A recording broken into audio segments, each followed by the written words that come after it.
At InDigital, we know that public safety professionals hold themselves to a high standard.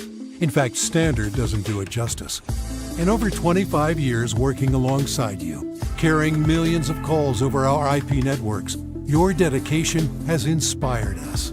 That's why our ESI Net goes beyond industry standards, not only i3 compliant, but designed to adapt to future development for a network you can count on when it matters most. Learn more at indigital.net. If Within the Trenches has ever taught you something, open your eyes to what it is like to be a 911 dispatcher, or has inspired you to become one, then help support us and join our Patreon. Get exclusive bonus content, one-of-a-kind swag, discounts on merchandise, ad-free early access to new episodes, and much more. To join, please visit patreon.com/WTT podcast. And if you're an industry partner, we have something for you as well. And now, for the show. This is Jordan, and you're listening to the Code 7 Podcast Network.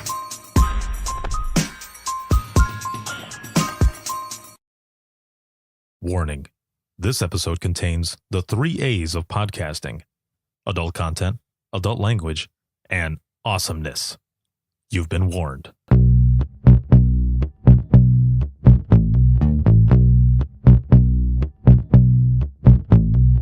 Welcome to Within the Trenches, true stories from the 911 dispatchers who live them.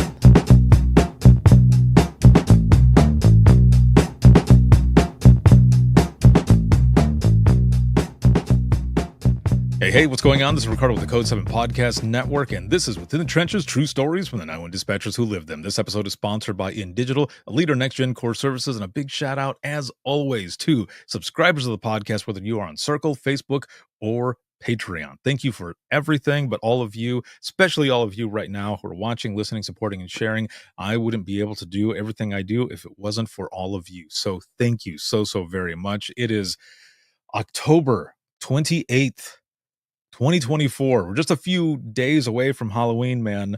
Like, this month has been going by so fast.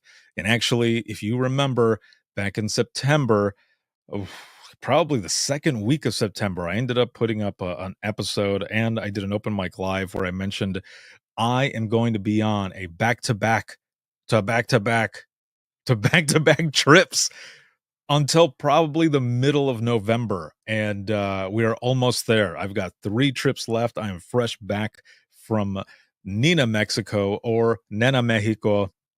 I was out there as their keynote speaker, and it was amazing. It was so much fun out there. Thank you to all of you for being there, for coming up afterwards, and got to take pictures with folks. I was giving out I Am 911 pins, and just a lot of people that were inspired to now also share their stories, because in Mexico and the Latin Americas, others that were represented there was Costa Rica, Paraguay, and Panama. The culture is a bit different. It's not the way it is in the States and other parts of the world, where people are starting to talk more and more and more. So to be up there to share my story and some of the calls that I've taken, and how we are sharing stories and just building a different culture of understanding, and also of the power of storytelling, they were blown away. And there's a lot of work to be done, and I am just honored to be able to assist them with a lot of this as well. So look out for some big things, and a lot of folks from Mexico and the Latin Americas as well that want to be on the podcast to share their stories. So again, look out for that. Thank you again, Nena Mexico, for everything. And I'm just humbled and honored, and thank you for your trust in me to help you all share your stories out there to literally the world. And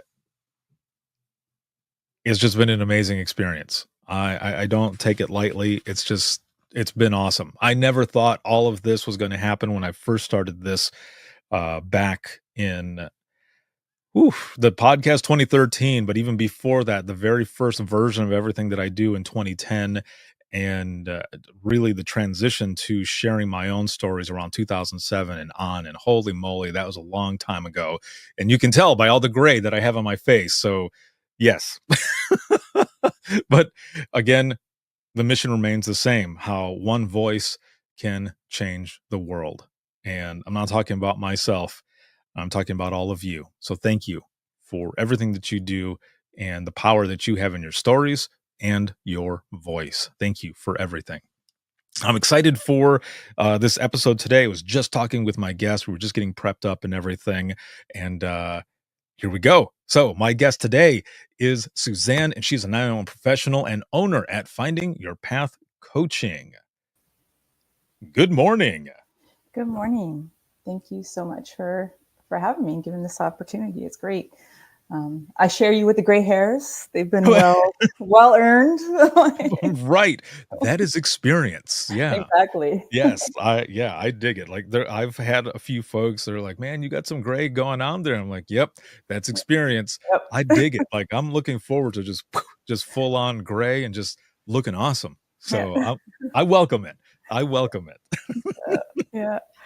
And I just want to touch on what you said in your intro there, that it is an honor to be able to share our stories, right? And to be able to be a space where people can come to us with their stories. Like, and that safety that you provide is just, thank you for providing that.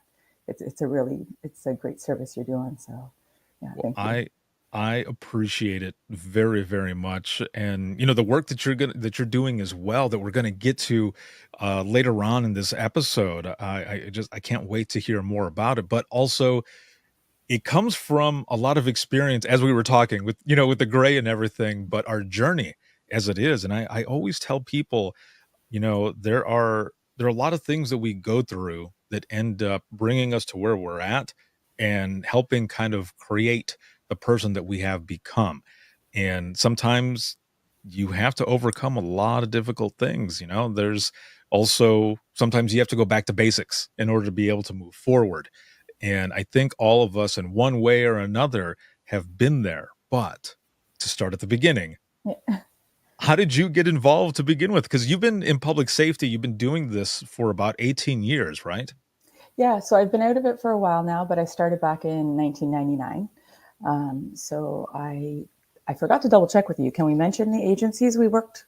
Of course. Yeah, Okay. yeah, definitely. Excuse me, I did forget to ask you that question. So I started with Toronto Police, and they were very customer service oriented. So I started before there was I'm not sure if there are in the States or not, but in Canada, there's a few colleges that offer communications programs and that for people who want to go into public safety, and that those came around, I don't know, I'm going to say about 2001 or so, 2002, they started kind of coming out. So, but Toronto Police is where I started.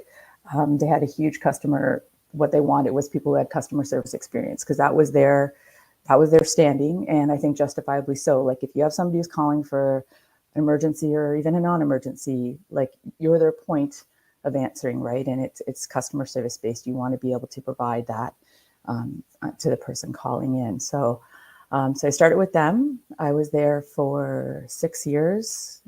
2005, I went to Mississauga Fire, and I spent most of the rest of my career there. I didn't know anything about 911, really, other than you'd learned in school and stuff like that. And I saw the job posting, and everything I read, I was like, okay, I got that. And then radio communications, that's the only thing I don't know. So I'm sure I'll figure. Who knew? Right. Who knew what the radio communications would end up being? So, so that's kind of, I remember the first time sitting down to listen in, like, because with police, they start you in your call taker training. And then eventually when you complete that, you move into your dispatcher training. And I remember the first time, like, we kind of, as new hires, went up and got to listening in, and the dispatch end, I was like, I don't know if I'm ever going to be able to understand anything that's going on here, right? But the year comes along, so that was kind of where I started in the beginning. I was fairly young. I didn't think I was so young then, but I was 25. It was, yeah.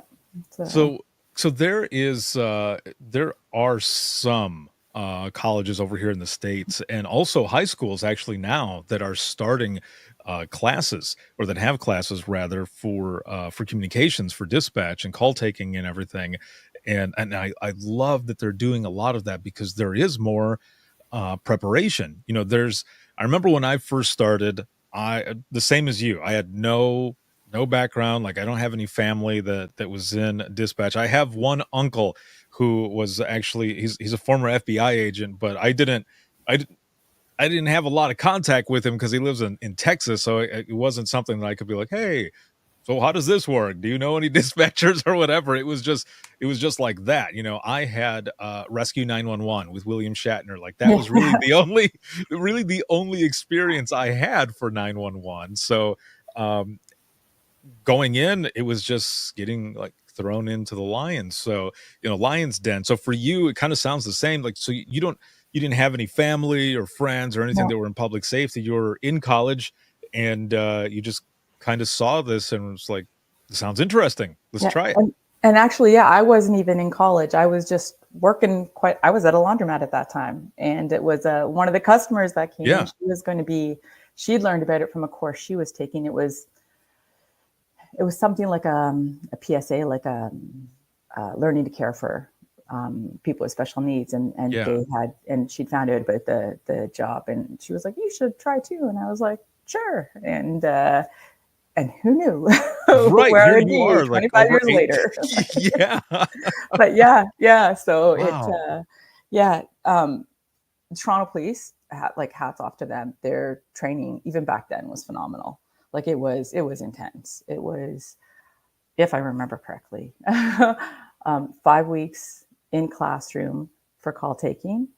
And which is probably why, even though I haven't taken a 911 call, like, for police related stuff in decades, I could still take a suspect description like nobody's business, right? Like, Yes. Yeah, that stuff doesn't go away either. no, it doesn't. And yeah, so it was 5 weeks in class, and then 5 weeks with a trainer. Mhm. The dispatch end was 10 weeks in class and 5 weeks with a trainer, like, on desk. And then, yeah, so, and you had to, they didn't just jump from call taking into dispatching. There was a gap of time, like, to make sure that you had, like, the one pretty solid under your belt. And yeah, so it's been a while. I'm not exactly sure how quick they move you along now, kind of thing. But it was I was very lucky to have that experience as far as my training coming into the Yeah. job. It really was a great foundation. So That's yeah, pretty awesome then. So yeah. for Toronto Police, um, how big was the center, the area that you covered, and also, like, how many people were working at a time? The reason I ask is just so that, for those who are watching and listening can get an idea of how big the area is. Like, my last center, the center that I retired out from, we had 3 people working at a time, but I was just teaching at Raleigh Wake in North Carolina, and they've got like 36 people or so on the floor at a time. So for you, how big was the place, and how many people did you have working at a time? Yeah. So back then, we had 5 platoons. Mhm. We worked days, afternoons, and nights. And it was a 5-week rotation. And I want to say at full complement, we were I think it was about 30 to 35 people per platoon. So yeah, and that like, not everyone, you know what I mean? It was, weren't Okay. always, but you didn't Yeah, always have that many people on. right.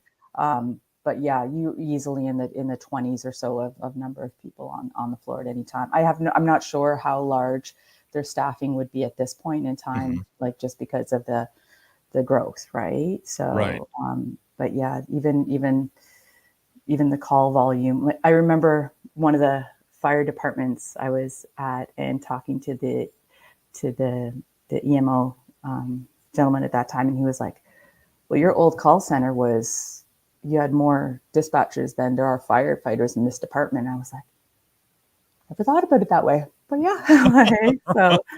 But there's beauties to both sides, right? Right. Like, that smaller fire department, to get to know, like, to work with those firefighters, like, and to get to really know them. And that was a different kind of, opportunity too. So I've been Wow. lucky. I've been lucky to have so many different variances across my career. So yeah. Was there anything that I guess, surprised you or even like overwhelmed you? Because, and the reason I asked too is because like when you first walk in to the center and you see everything, especially because yours was a bigger center as well, you see people working like a well-oiled machine, and you've got that thought like, "Am I going to be able to do this?" Oh yeah. Oh yeah. And it was especially geographically, because I Mhm, grew up in Toronto, so I grew up in South Etobicoke, like one, and so I knew geographically, I knew like that area very well. I knew some of the downtown core pretty well. I knew, but to the east was Scarborough was one of the boroughs, and I did not know Scarborough. Like, I did not like. I was just like, I'm gonna type exactly what they say. Like, yeah. when you're like locating points in that on a map, you're just kind of like, "Woo, connected, nice. I spelled that right." Like so. It was like we did get the chance to. We had to cover our training in each area as well. Um, I I would like to preface right now, one, because of the time it's been since I was Mhm, there. Like there's been changes, obviously, but also, and I know we're going to talk later on about that I've got a PTSD diagnosis. It mhm. impacts my memory with some terms. So some terms, sometimes I'm like, like what was that called again? Like, Right. right? Like what was the rank again? So, like, time and that sometimes impacted a little bit. But Yeah. yeah, so we had, I can't remember offhand how many divisions right now, but it was a pretty large center. But yeah, when I knew the geographical area, it lifted that kind of ease, so that therefore your CAD system and the actual operations part of it, you could focus on that versus, so it wasn't everything. Whew, but Right. Yeah. Not all at once. And it's good, of course, that they do it in different stages. Now, mm, one of the things that I always that I like to ask or hear, because I've had that moment, and I think we all have, but when kind of was that moment of realization where it's almost like the veil is pulled back, or almost like the black and white of the beginning of Wizard of Oz to the color, or even the Matrix, when you find out what's real? And what I mean is, because you're saying that you grew up in the Toronto area, right? So what you see and everything. However, when you get into dispatch, that's when you see the real city, because there's stuff that you don't know about. There's stuff that you don't know what's going on, and you think, "How did I not know this, or how did I not see this?" But now you're in it. You're yeah. in the know of like everything that's going on. Did you have kind of that moment of realization, like, "I didn't realize this was the type of stuff that was going on in the city?" It specifically, an apartment that my cousins lived at that we used to go visit all the time. And all of a sudden, like, that was an address that came up a lot. There was a couple of streets over that were not a great neighborhood, but as a kid, or not a great neighborhood. You know what I'm trying to say. But as a Right. kid, it was just, I was like, we never picked up on any of this. Yeah, It just was that there's just, there's more stuff that's going on there, yeah, yeah, that you don't know about or you yeah, don't see. As yeah, they say, yeah. ignorance is bliss, Oh yeah, right? And absolutely. Yeah. Like, maybe I won't turn down this street this time. right, yeah, no, exactly. And so I saw a meme, it's probably about a year ago now, and I've mentioned it a few times recently in the podcast, but like Scooby Doo, growing up with that cartoon, there's all these monsters, right? But what do we learn at the end? All of these monsters, when they take the mask off, they're all human. Yeah, And it's like, holy hell. Like yeah. that's kind of that as an adult, and you see that, you're like, "Oh, man, that's what they were telling us in that cartoon?"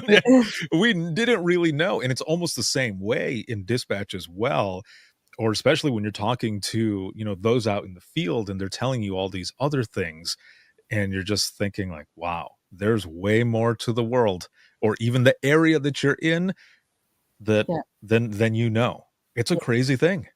yeah. It's funny because I think sometimes we might experience that in life. Like if you think about like when you were a teenager and what you knew to be going on in your high school versus what your parents might have thought was going on in the high school. You know what I Very mean? true. Like Yes. those little. Yes. Sometimes you do have that access in different ways. But yeah, it was definitely a different experience once you started working in that area. So Right. And then you probably have friends or family who would say, "So, what more can you tell me?" You're like, oh "Not yeah, really much." yeah, exactly. Yeah. Yeah. The police just went by. What's happening? Yeah, you're like, "I don't know." Like, people would call me all the time, they're like, Yeah, "Do you know yeah, what's going on at such and such place?" I'm like, "I'm on vacation right now. I have yeah, no idea." yeah, Or, "It's my day off." Like, "No, I don't know." yeah. Oh, man, yeah. The access to information, everyone wants to know what's going on and stuff, and sometimes you just kinda wanna shut it out a little bit because it's too much Yes. information, right? There's too much that is going on. So, you get in there, you go through your training and everything. Was there any part of that training where you might have thought, like, "I'm not sure if I'm gonna make it beyond this?" Because like, for me, there was, the call taking piece, but then we immediately went to where we're running warrants, and license plates and everything, Yeah. and I was like, "Oh, that's pretty easy." But also your backup phones and radios. So actually, now let me rewind. It's actually phones, and then you go to radio because you have to know that radio to work that backup portion. So it was phones to radios, and you would get on there, and then you'd be hearing stuff, and it's just, what do I say? Because you wanna do good, right? So, when you go to respond, I remember I would look at my trainer and I would say, It's just 10-4, right?" And they Yeah. would go, "Yeah, Ricardo, just say 10-4." Yeah. Yeah. Yeah. Sometimes we did overthink it, right? Like, yeah. Right. Yeah. Um, yeah. I think the shift when I went from police to fire was probably Mhm. the biggest jump in some ways, like of changing, because even the terminology in that, right? Like the way you acknowledge in that, like the 10 codes are more police related versus the fire codes, and like, you know what I mean? So Yeah. that was sometimes their things would slip and they'd be like, yeah, you could tell that she was a police dispatcher. Oh yeah, she's one of the new ones, isn't she? Like, Right, yeah, yeah. yeah, and So there's always an officer, firefighter or EMS or whatever who's gonna give you some crap as well a little bit, yeah. and, we would have someone who was new on radio. I remember this one specifically, and an officer keyed up and said, like, "Baker 9 radio," and I'm sitting there smiling because I know exactly what they're doing, and the trainee looks over at me, and they're going, "Are they are they talking to me?" And I'd say, "You're on the radio, right?" And they're like, "Yeah, but I thought we were Central." Yeah. I'm like, "Yeah, we are Central. They're welcoming you in," is basically what they're doing. So just, So, you can respond back, "Go ahead," or radio, "Go ahead," however you wanna do it, but there was always a troll who would yeah. have to have to do something. Yep. I remember with the fire department, we had to do with Mississauga Fire, we would do our evening radio checks Mhm. and be going through we had the station list and going through the station and um, station 120 was there, but that station wasn't built yet. That was just still on the list. And I'm going through and you're in the zone. And it's like station 119, station 120, station 121. Right. So I Yeah. called out this station that didn't exist anymore. And the DC came up later on that night and he's like, I've been driving around all day, but I still can't find this station 120. I'm like, yeah. Thanks for that. Right, yeah. "Thanks a Thanks for that. lot. I Yeah. appreciate Yeah. it." Thank you for letting me know I'm still alive. Yeah. Uh, yeah, so see, but those I feel like as well, even though, like, at the time, and even thinking back, like, is that little bit of a jab, a little Yeah. dig, but I feel like some of those also kind of broke up Yeah. the chaos, right? That can be 911. Like, sometimes you kinda need, even though it can be kind of an asshole thing that someone is doing, Yeah. kinda makes you chuckle a little bit, and you're Yeah. like, "Okay, they're just trying to, we're having fun here." Yeah. And you kinda need some of that sometimes when Oh you've got a yeah. crap call after crap call, and then something like that happens, or something funny, or even a funny call happens, or outrageous one, you're like, "I needed that." Yep. Yeah. Yep. Yeah. Yeah. We I'll tell you this one little quick story and then Of we'll course. we the whole firefighters, cat up a tree thing, right? All that, like, Oh, policy. yes. Yeah, like, no, we don't go for that. You ever see a cat skeleton in a tree? No. So here's one person. I've True. been spraying a hose at the cat. It won't come down. Guess why? Would you come into a hose if you were? Anyways, It's true. so this woman calls up and she's like, I need the fire department because there was a cat up a tree. And I'm like, okay, we don't give it sometimes. She's like, I understand you don't come for cats up the tree, but my friend went up the tree and now she's stuck. And I'm like, how old is she? So I'm like, we got an exception. We're going out for How old was she? Do you remember? She was early 20s because I know the girl calling was just like so like embarrassed. Like she was like, you could almost hear it in her voice. I'm like, she's like, I can't believe I'm doing this. Right. Yeah. So, Yeah. They probably had that moment where the person is stuck up there and saying, you're going to have to call for help because I can't get down now. And yeah. So exceptions to every rule. Right. Exactly. Yeah. Yeah. There's and there's, as you say, that an exception to every rule. There would be folks that we would have call in for something kind of like that. And we would tell them like, no, they don't really go out to do that, but they were insisting. So we would call over to, have one of the officers call us up on the radio or fire or whichever, or just call us in the center. And they would say, oh yeah, I'll go out there and help them really quick. So then we're like, okay, well, we just told them that we don't really do that. But I love that you're making the exception, but now probably other people are going to call and say, well, I saw this. So now, it's like, you got to do it for everybody now. Yeah. It's it's that whole customer service thing. That's true. Yes. Yeah. It's a customer service thing. So, actually, as we're talking about the customer service, and you kind of mentioned this already, but so you had mentioned that you were working in a laundromat, right? Yeah. And I'm sure you had a lot of people that would come up and everything as well. So customer service, right? Or even folks that maybe if the money ended up getting eaten by the machine, you've got some angry customers. Do you feel like in any way that job in some way prepared you for what you ended up doing, dealing with people on the phone who might be for needing help? Yeah, probably to some extent. Mm-hmm. I will say going from being on the phones to then going back to the public facing was a harder transition. Oh. Because all of a sudden, like people can see my face. Right. You know what I'm saying? Like every once in a while you'd be taking a call and you're like, and you're doing it and you're like, but I forget that, like, sometimes you're public facing now. People can see you're trying to offer the customer service, but the voice is a little different than the face. They don't always match. So, for sure. Yeah. Yeah. And when I very first started dispatching, I started dispatching in Central Florida at a small police department. Yeah. And it was public facing. Like people could walk in and make a complaint right there. And, I could be on the phone with somebody and they would be standing there and I'm like, hold on just a moment. They're like, yeah, sure. And so they would see things that were going on and then I would hang up and they'd be like, sounded pretty intense. I'm like, yeah. How can I help you with your bike permit? Or I would go to the bathroom and I remember this one specifically. I went to the bathroom, came back because I was the only one working. I mean, it was a small police department. So it was one dispatcher on for 8 hours. And I remember coming back and there was someone standing there and I said, how long have you been standing there? And they just went, long enough. And I went, oh, great. Thank you. Okay. What's your complaint? And hopefully it wasn't what you just heard.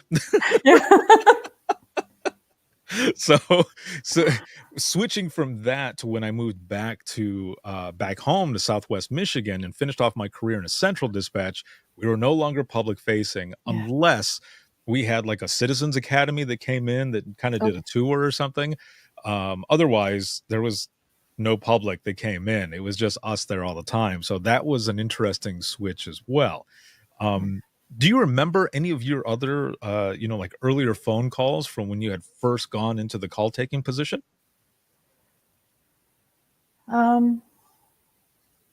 I had my trainer. I remember at one point her just taking her headset off and putting it down because for some reason, Toronto's a large center, right? Like Yeah. and I had calls from people I knew, like, you know, family members or friends of family members, or I'd be like, and you're trying to do the whole like you're being professional, not that they know my voice, you know what I mean? So and Right. Yeah. she's like, I've been doing this job for however long. She's like, I've never ever taken a call from somebody I know. The other thing is I attracted um, my first holdup was at a sex shop. Like it never failed. I got calls that were like, and she like that's when she just put her headset down. She's like, "What do you attract?" And I'm like, "I don't know. I don't want to be attracting like, like this is not what I want to be attracting." Oh my Lord. So I do remember I had some really unusual calls. I was very lucky that um, I, you know, yeah, I had hard calls, you know, I Mhm. absolutely, but I try to remember the absolutely ridiculous ones. You know what I mean? Like we, Right. Of course. right? Because, you know, I'm Suzanne, I have got to say that out of over 500 episodes, almost 600 episodes, I think yours is the first one about one of the earlier calls being a robbery from a sex shop. yeah. So, well, there you go. My So first podcast, way to I break know the ice for me. that is amazing. Do you, So, I mean, I hope you don't mind me asking, but do you remember what they were like? Were they stealing actual items or were they I, robbing the place? Like, were they taking money? as far as I remember, it was money. It was a little it was in the downtown core of Toronto. Mhm. Like so it was yeah, it was a little like cuz it's your first holdup too, right? It's like Right. it's your first it was my first robbery in progress. So I'm like and she's just like yeah, so I don't know, I should So reach out to her and say like, "Hey, Sally, do you remember what?" I know, right? So it sounds like, and there's a lot of folks that I have met. There are this specific type of person in dispatch. You were the shit magnet. It's what it sounds like. Yeah. You were collecting a lot of diverse calls. Yeah. Yeah. When I was with Brantford Fire, so I did a year with Brantford Fire covering Mhm. maternity parental leave, and it got to the point where they'd be going in for the night. They'd be like, "Don't shit the bed, okay, Suzanne?" Like they don't like. Sorry, that was bad timing. So sorry. But because like it was the ridiculous amount of yeah, there's a bit of a Wow. you know the little Winnie the Pooh. I'm just a little black green cloud. Yeah. Yeah, that was but yeah. See, and I would, if I was working with you, I would be Piglet on the side going, Okay. "Oh, dear." Oh, man. So, That is so, okay, I always loved working with the magnets yeah. because I knew so I don't know what your schedule was, so I'll just go ahead and ask you, did you work mostly days or was it midnights? And also, was it 8 hours, 12 hours? What was the schedule like? So every department I've worked with, we rotate because yeah, Oh, okay, yeah. I'm curious about that end of it too because it seems like whenever you see like TV shows and stuff like that in the States, it's always like you can't tend to be on one schedule. Where here with all three departments that I've worked with, so police were it was a 5 week cycle. Mhm, You did your days, afternoons, and nights. So your days were 7 a.m. to 2 p.m. mhm. Afternoons were 2 p.m. to 10:30. No, 10. It's been a long time.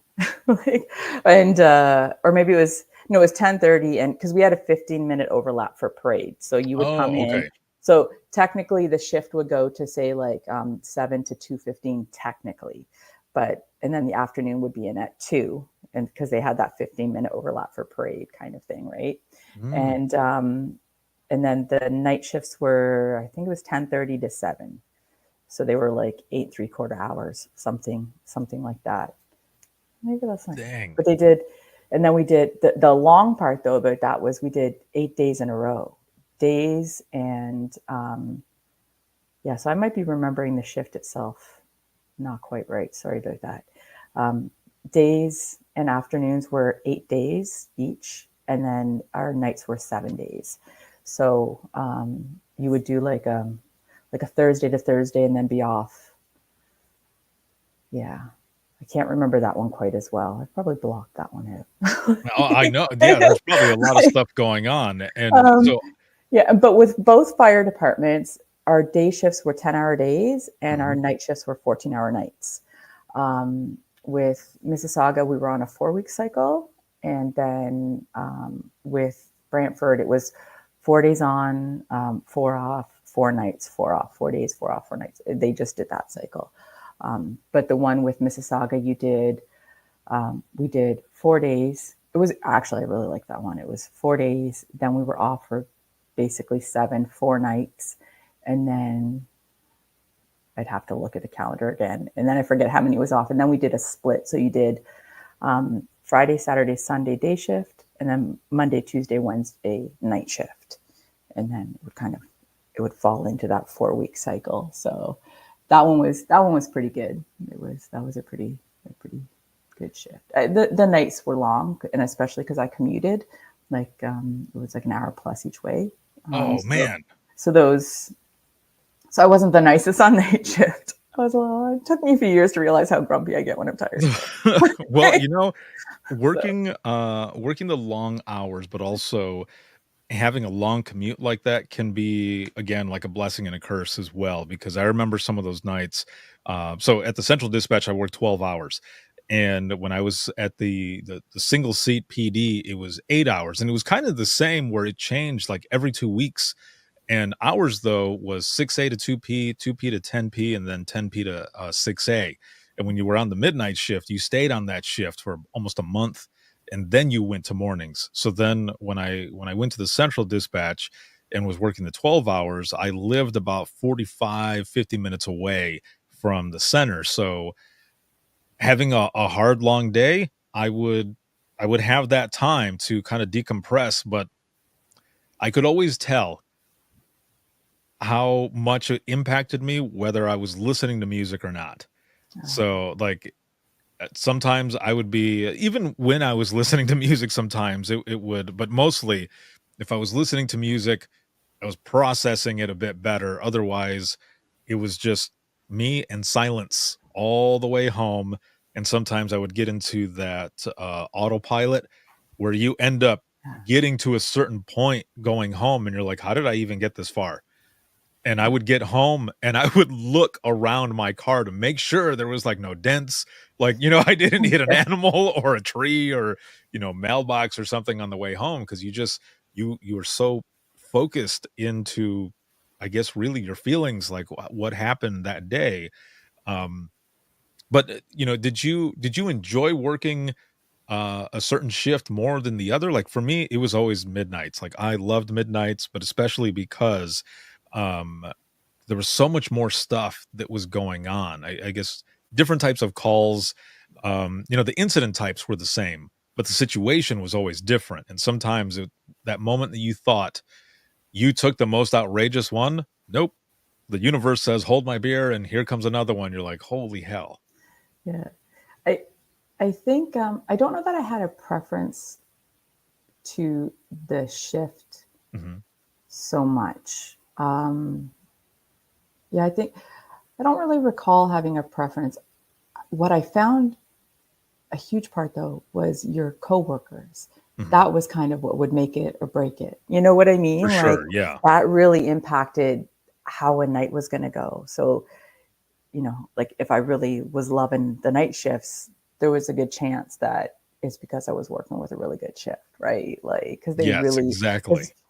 you could work a 4-hour shift that if it's with the wrong people, it's gonna feel Yes. like it's gonna feel like you're putting in a full 24, never mind 4, right? And Right, then yeah.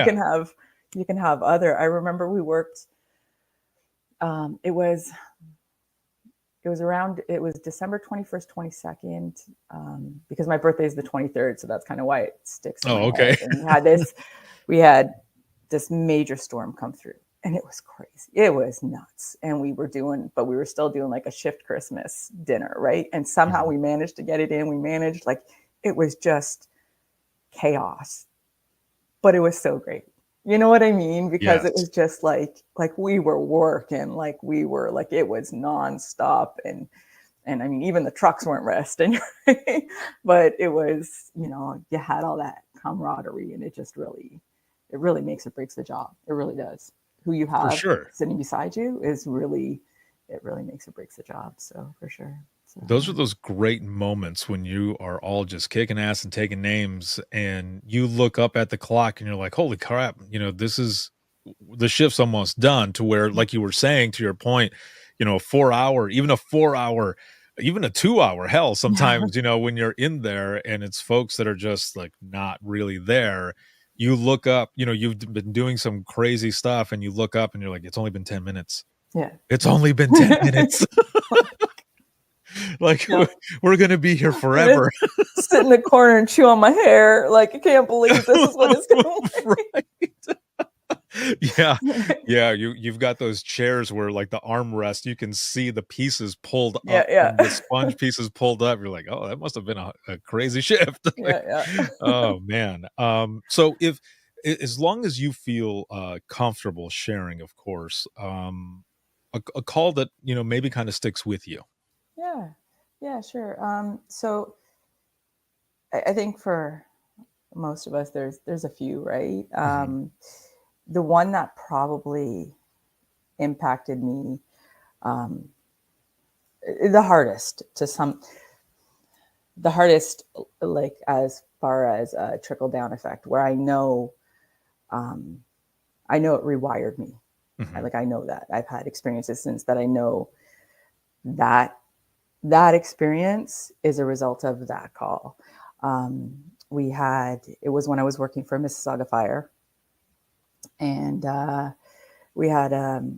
it was an industrial fire, and it came in just like it was just after 4 a.m, right? Like, it came in as an alarm call, and it was like, alrighty. And then, first truck gets on scene, and it's like, okay, there's water showing. All right. So we upgrade it.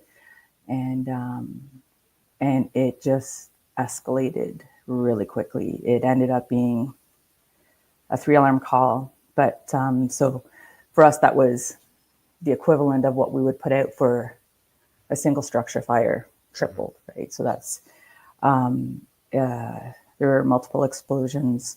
We had maydays. We had a wall collapse. We had 4 firefighters severely injured. And there were other injuries, right? Like, so it was, it was a very impactful call for our entire department. And even, for surrounding, as far as like the police and paramedics and stuff like that as well. It was those 4 firefighters all survived. None that I know of ever went back to full career firefighter again. One of them tried, but it just wasn't the right fit anymore. It was kind of, but yeah, so it was 10 years ago. It was April 23rd, 2014. And yeah, so I continued to work after that call. I remember, like, it was a night shift, right? So we got off shift at 7 was our changeover. And so that was a lot in 3 hours, right? And so my relief came in, went home, tried to sleep as much as I can, came back in the next day. And we don't typically, unless you're super short staffed, you're not typically dispatching the same desk right afterwards, right? But I was like, no, it's my call. They were like, there was somebody else assigned to the desk. I'm like, it's my call.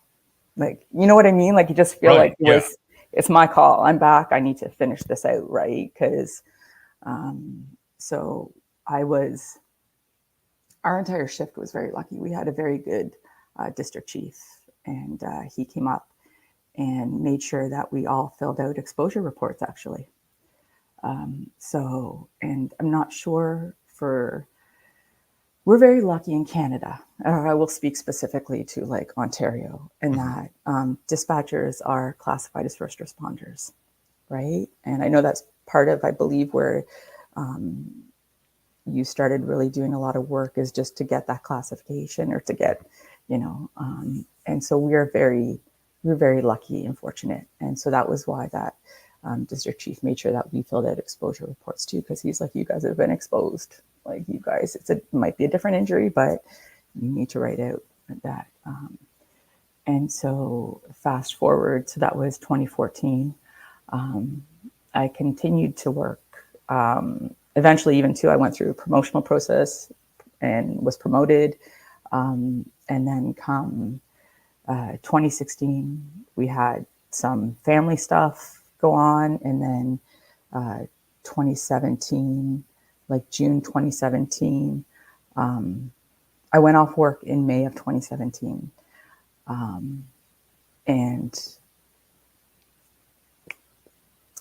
My last day, I didn't know it was my last day. It was one of those, like, it was kind of funny, ironic funny, because two coworkers approached me on that day, and they were like, Suzanne, one of them was like, I haven't heard you laugh in a long time, right? Like, are you taking care? And, and then the other one was like, if you're having a hard time, like, have you thought about taking some time off work, right? And and I was like, I'm like, actually, well covered. I'm going to see the city shrink tomorrow. Like, because I had a very good supervisor, and she had asked me if she wanted me to make the appointment in that for me. And I was like, yeah. So, so that was my last day of work, and you didn't know it at the time. So that's been a lot that I still struggle with. It's not having that closure, not having that, oh, this is the last time I'm going to dispatch, or this is, you know what I mean? Excuse me. So, so I ended up with a PTSD diagnosis, and which was covered under our workplace safety and insurance board.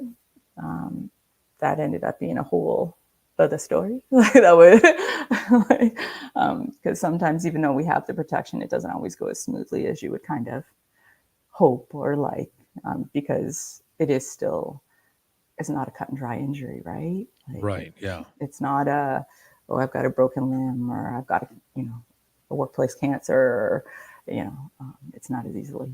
So, yeah, but it's, So I love the fact that, and thank you, first of all, thank you for sharing, your story. I know it's not an easy thing to do, but to have the courage to do so, that is what it's all about. So thank you very much for sharing that.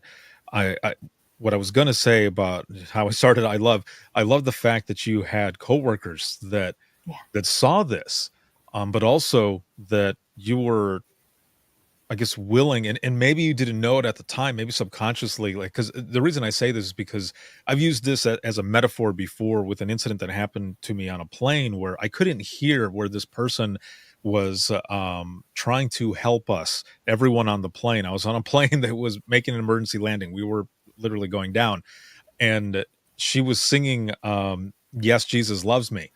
And it seemed like she was singing it for everyone, but I couldn't hear her at the time because I had my headphones on. It wasn't until I actually took my headphones off and allowed that to come in that I was able to feel some comfort. So in that sense, what I mean is that I feel like sometimes a lot of us, when we're not maybe fully ready and we don't realize it at the time, we have those metaphorical headphones on, or a headset rather, where we can't hear other people who are like, hey, are you okay? Do you need help? Because what is it that we say sometimes when we're not ready? We're like, yeah, of course. Yeah, I'm fine. Everything is fine. Like, I was the same way. yeah. I buried my calls, but at this point, you already were listening. you were listening to these folks, and like you said, you didn't know it was going to be your last day. And I can understand that closure piece, right, as well. Um, More so because it wasn't, I guess, in a sense, really in your own terms, right? No, And exactly. and then Exactly. Yeah. you go in and this ends up happening, and that was it. But Yeah. I'm happy and proud of you that you did go, because there's a lot of folks like us that they don't end up going, and they end up kind of crashing on themselves. And a lot of times, like when we're not listening to our own body or whichever, it takes our body to make us listen, to finally listen. And that point, it's like, clawing to get back to the top, whatever top that might be. And so from that point, like you start going to, I guess, sessions, right? And you start talking and you get this diagnosis. Where did you go from there? Was it more so just kind of you, with another person, right, that you're talking to? But a lot of times it's us kind of facing ourselves, right? Yeah. And trying to get through that process. Is that kind of what you went through, or how did that Well, go? no, unfortunately, the process from that last day and then some Hmm. ended up being a real struggle. The I did not have a good experience with the city psychiatrist. Hmm. Um, Unfortunately, I was there. I'm like, I am asking you for help. I Hmm. am worried I'm going to fuck up a call. That's the nightmare as a dispatcher, right? Like Oh, of course. you're going to fuck up a call and someone's going to die because of you, right? Hmm. And he told me I was very strong, and it's taken me a lot of years to be able to deal with that word, like because I'm you know, Yeah. and he was like, you have an adjustment disorder, and here's a prescription for these pills, and it was lorazepam, and this is after because I was angry. I was so angry. That's where I was at that point, like before, where they'd start. Like I was rage angry regularly, and I was drinking a lot, and so here I was in his office, and I was telling him these things, and now he's giving me a prescription that's known to cause addiction, that's known to. So where I did end up getting help was my family nurse practitioner. She'd been part of our life, like she'd been our family's care provider for quite a few years. And I walked in there, and she was like, "I've been waiting for this." Like she had seen it coming, and she's like, "This is what we're going to do instead." So I was very lucky that I had her. That she,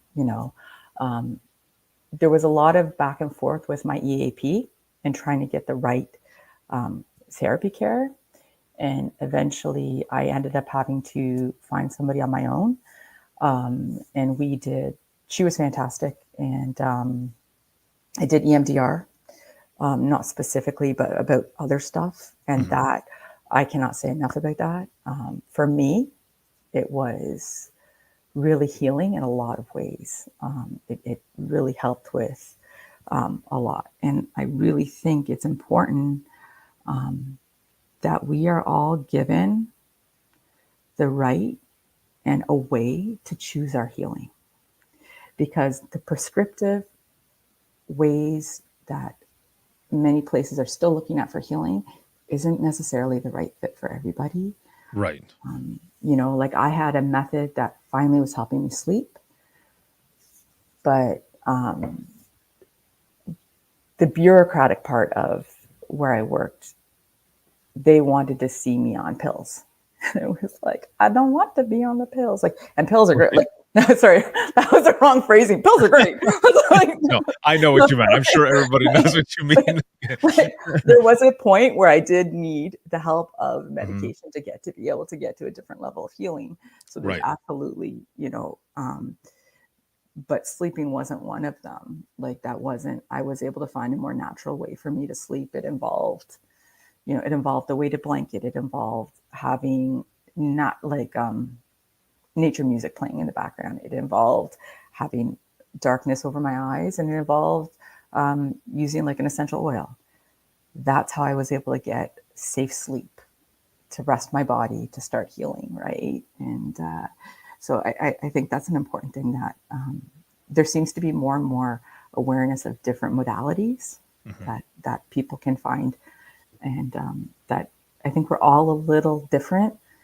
We all have a combination of different things that will help us with our healing. So yeah, I agree, and I'm in the same. I feel the same exact way. I have nothing against medications. I think for some folks that's the way to go, and but for others it's not always the way to go. And just to be throwing stuff at people sometimes, it's like, let's get to the root cause, instead of putting a band-aid on it. And there are some folks that just they're not the right fit for those in public safety. It's not always the same yeah, thing. Again, for some it might work, for others it might not. And I think what's awesome here, and why conversations like this are so important, and you sharing your story as well, is for people to know that it's okay to switch to a different person if the first person isn't working for them. Because just as an example, when I was in dispatch, my team and I, we had gone in for a counseling session with the county's EAP that they provided, and just we tell the person what happened, and the first thing that the person asks is, "Well, how does that make you feel?" And we're just like, "All right." There was no other. That was just like the first thing. But also, we kind of said to the person, "You're probably amazing at what you do, but I don't know if you're the right fit for us, especially because you don't come from public safety." And the guy said too, he's like, "You're right. I'm probably not the best for you because I don't understand what you do or any of it." So we ended up going to someone else who actually comes from the chair, who under the headset, and was a lot better fit for all of us. So, yeah, I think it's very important for people to know, like, if this first person doesn't feel right, it's okay to go to the next person. You're not gonna hurt their feelings no, because they're gonna they're gonna go to the next client as well. And if the second person doesn't work, after a while, then find someone else until you really find someone that fully fits. And also, like you were saying, other methods, if the medications or whatever aren't really working or what you want to do, there are other methods out there, and it is okay to just really explore and find what is right for you.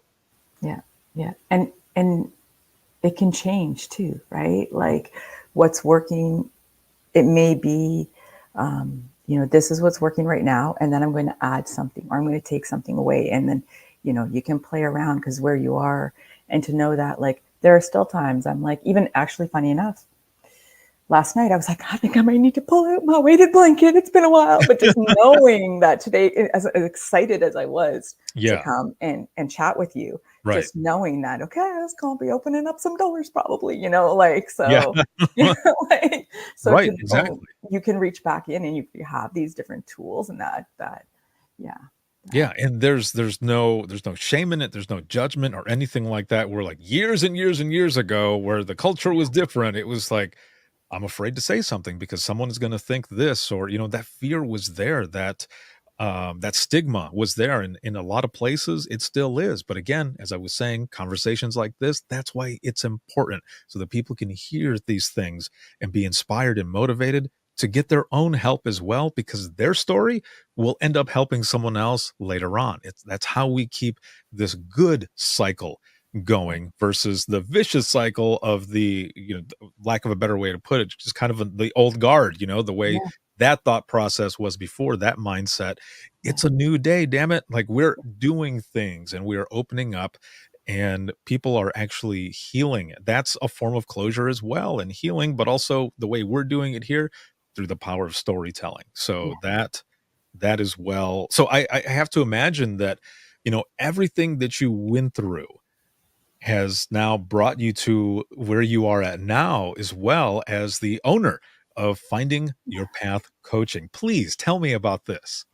yeah. So I completed my coaching certification. It's been a year now. Mhm. And so I work with first responders. And one of the things I'm passionate about is like you said, you have to be the right fit, right? Like I'm Mm. not for everybody. I'm not like, And I find even for anyone out there looking for peer support can be so helpful. Like peer support is wonderful, but that's also, this is one of these times where we really have to be our own advocate. And if you find yourself, I have run into that as well, where I've been like, yeah, we're not the same. Like, and part of me felt guilty for being like, no, but I couldn't, there was still so much anger, and I have lived that anger. Mhm. And I knew that that's something else that we have to be aware of, is that as human beings, we pick up on each other.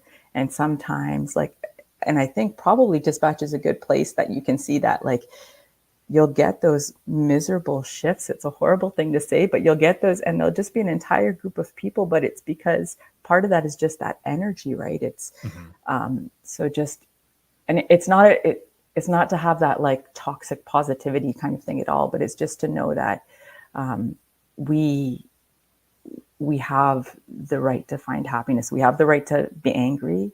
There's healthy places for anger. Anger is telling us something.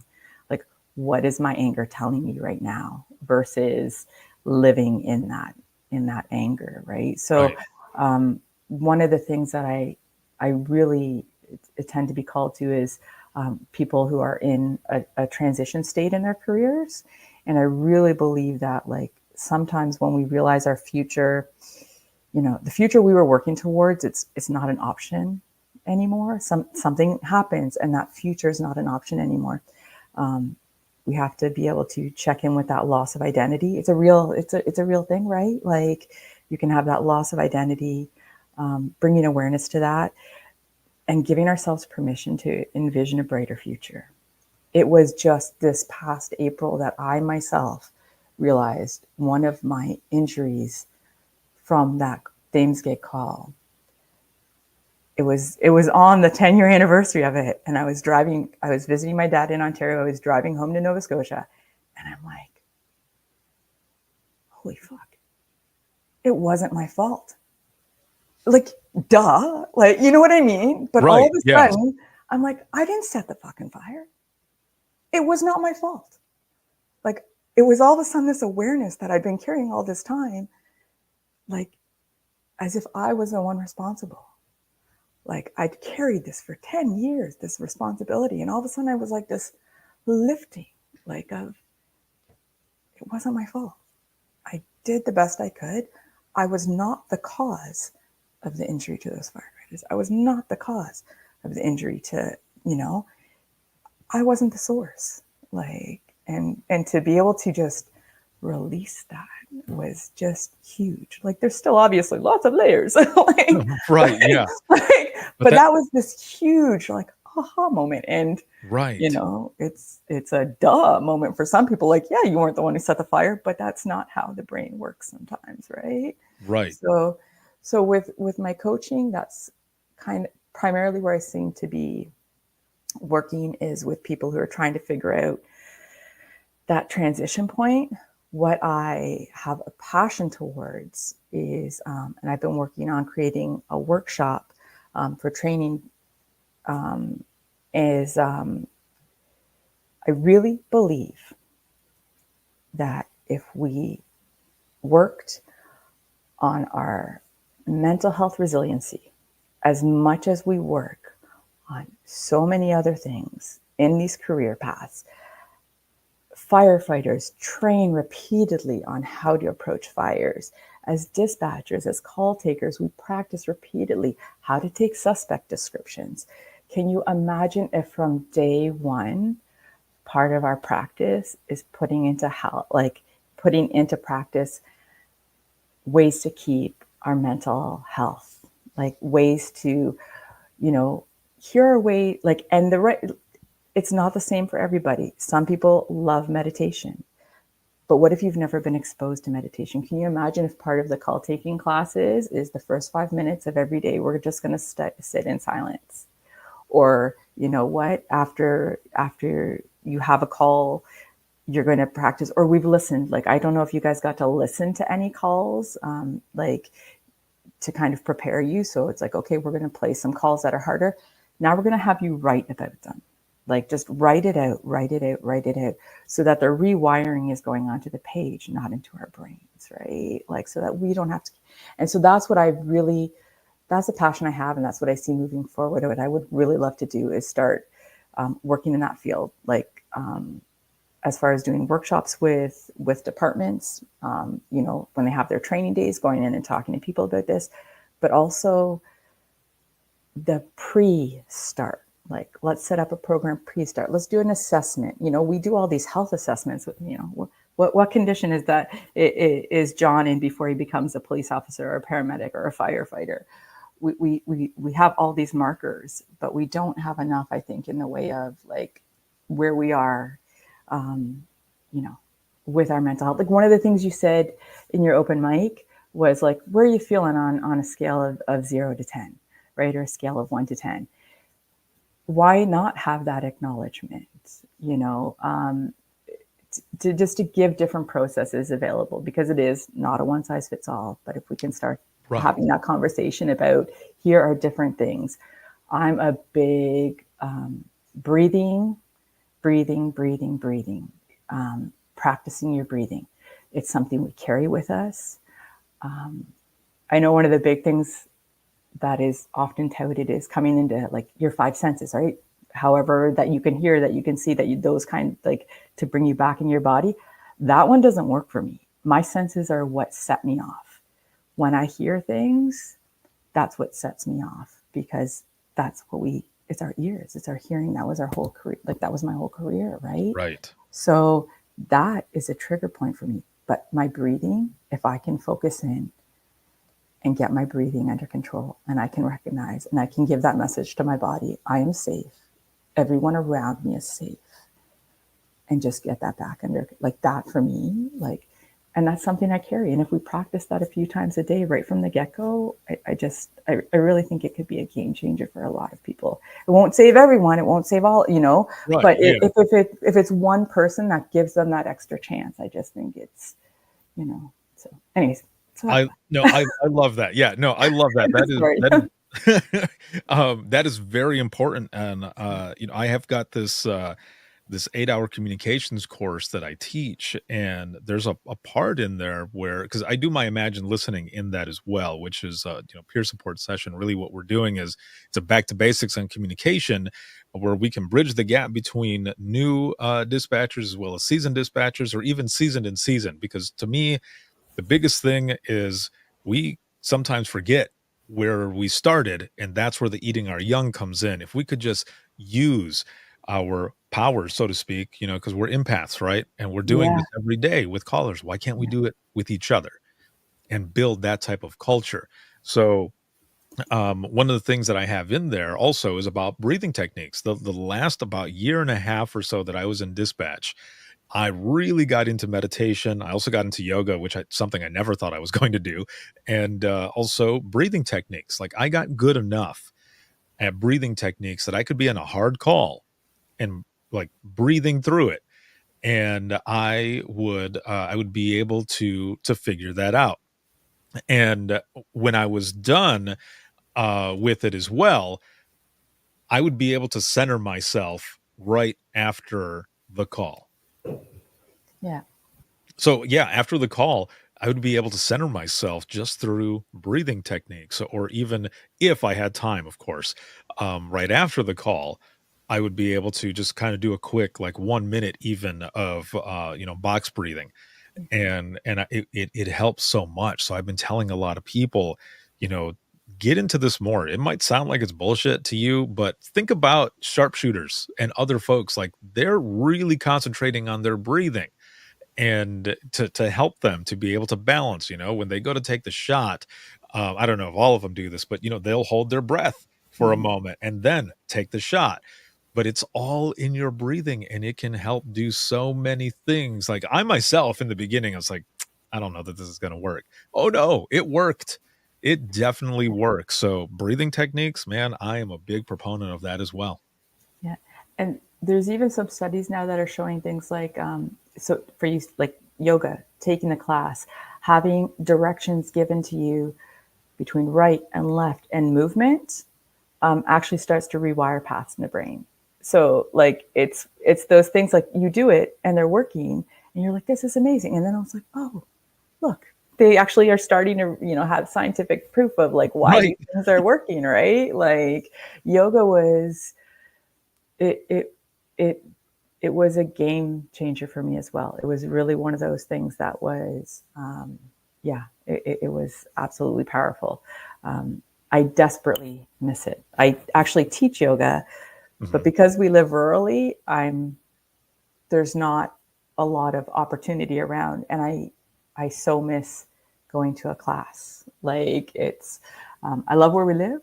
I have a beautiful group of ladies that come out, but yeah, it's one of those things that it's been a while now, and I'm like, and when I heard that little bit, I was like, oh, that makes sense, because that I've been needing to fill my own cup a little bit, and so that Mhm. makes sense that my body is craving that being instructed. So I love that you do that with your course. It really, it, I mean, that's making. I have no doubt that's making huge impacts. Like it's yeah, and It's even if it's not immediate, it's those little seeds that you're planting.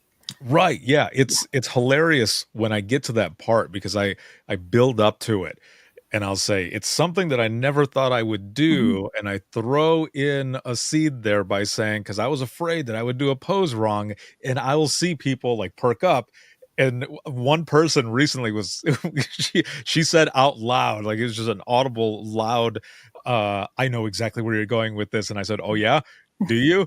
And she goes, yoga, right? And I was like, yep, you beat me to the point to the punch. I was like, that's exactly right. And then, I would start talking. I would say, it doesn't have to be like, a lot of people when they think about yoga, it's like, I'm going to be in a pretzel, I'm going to be yeah, doing these poses that I can't do. And it's like, no, some of these are like the most simple stretches that you would think, oh, that's what this is. It's not yeah, like contortionist shit. Like, no, that's not. Like, there's some of the easiest poses that can relieve so much stress. I mean, I'll tell people in this portion of the class, I'll simply tell them, look at your posture, look at the way you're sitting, bring your shoulders down, and people will bring them down. They're like, I didn't even realize. yeah. And some The of them will, dispatcher shoulder, right? Like right, you yes, live yeah, up here. yes, you carry all of that pressure there. And then when I tell them just drop it down, there have been a couple of times where I've even heard, oh, like, Yeah, oh wow, like yeah, like it seems like bullshit, but it's not.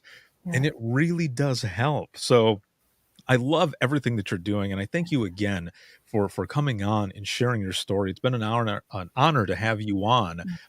For those who want to know more, as we go into the wrap up of this episode, finding your path coaching, where can people find out more about what it is that you do, whether it be social media, email, website, whichever? How can they find you? Yeah. So my email is hello@findingyourpathcoaching.ca, because I'm in Canada. Right. I'm available all over, but like I liked the Right. .ca. I throw Yeah. my U's in there too. Like, and the website is findingyourpathcoaching.ca. I don't really have any social media. I have my own Instagram, which is Finding My Path. Mhm. So I do little bits and bobs on there as well, and so always it's open. You're welcome to take a look. Like, All so right. Excellent. That is excellent. I'll make sure to add these links and everything to the blog post when the episode comes out. Now, I have one last question yeah. for you, and it's one that I didn't send you, but it's one that I ask all of the guests at the end. And so here it is. If you could go back in time, because you've been doing this, you were in dispatch for 18 years or so, and completely about 25, right?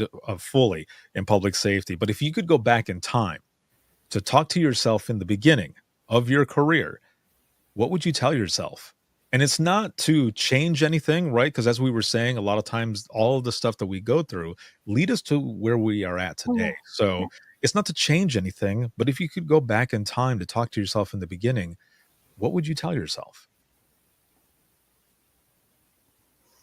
The kids grow fast. The kids really grow fast, and work will be there. The kids grow fast. Yeah. So yeah.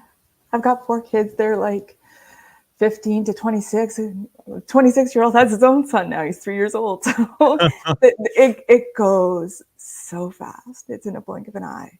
So yeah, make sure that, yeah. So that's probably the biggest thing, is that the job is fantastic, and some of the dearest people I've ever met, and it shaped who I am. It really did, and but that's somehow miraculously, I say, because we're both cheap and stubborn. My husband and I are still together, so like we survived through it, and but yeah, to make sure that there's the family time in there. So yeah. Perfect. Thank you again so much. Thank you so much. Thank you for all you're doing. It's fantastic. Thank you. I appreciate it. And it's been an amazing experience, but it has been an honor to have you on and just hear your story and everything that you're doing. This is awesome. And I know a lot of people are going to be able to relate and be inspired to end up sharing their stories as well, or just opening up and doing more things. So thank you for everything that you're doing. Oh, thank you. So I will be right back here with you in just one moment. And for those who are watching and listening, if you, excuse me, if you have any comments, questions, or you ever want to be a guest on the show, you can email us. And that's going to be wttpodcast@gmail.com. Once again, that is wttpodcast@gmail.com. You can follow us on social media. You can be a subscriber of the podcast as well, whether it be on Patreon or Facebook. The easiest way to do this is to simply go to links.co/WTT podcast. And that's links with 2 i's.co/WTT podcast. And you'll find everything there. You'll find my email, all of my social media, where to follow, where to listen to the latest episode, where to purchase Imagine Listening, the book. And that's volume 2.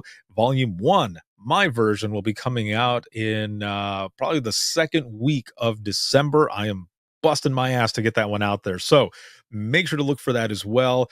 And if you scroll down further, again, as I mentioned, if you want to be a guest on the show, you'll find a link on there to schedule an episode with me. This is for those who are new to dispatch, seasoned, or retired. I would love to have you on and share your story to literally millions around the world. This is something I've been doing for over a decade now. It is my passion, and I just love it, and it is an honor to be able to share all of your stories. So you can jump on there, schedule an episode, and if you're looking for any dispatch merch or podcast merch, you can find that all the way at the bottom of that as well, and that's links with 2 i's.co/WTT podcast.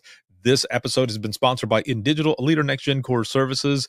And shout out, as always, to subscribers of the podcast, and especially all of you watching, listening, supporting, and sharing. Thank you very much. This can be seen on Facebook, YouTube, as well as X and LinkedIn Live. There are some episodes like Open Mic Live, or some just pieces, just snippets from the podcast that show up on Instagram Reels, as well as TikTok. So you can look for those as well. But to listen 24/7 audio style, you can listen on Apple Podcasts, iHeartRadio, Spotify, your favorite podcasting app, and within the trenches.net. Have a good one, everyone. And we will see you all in the next one.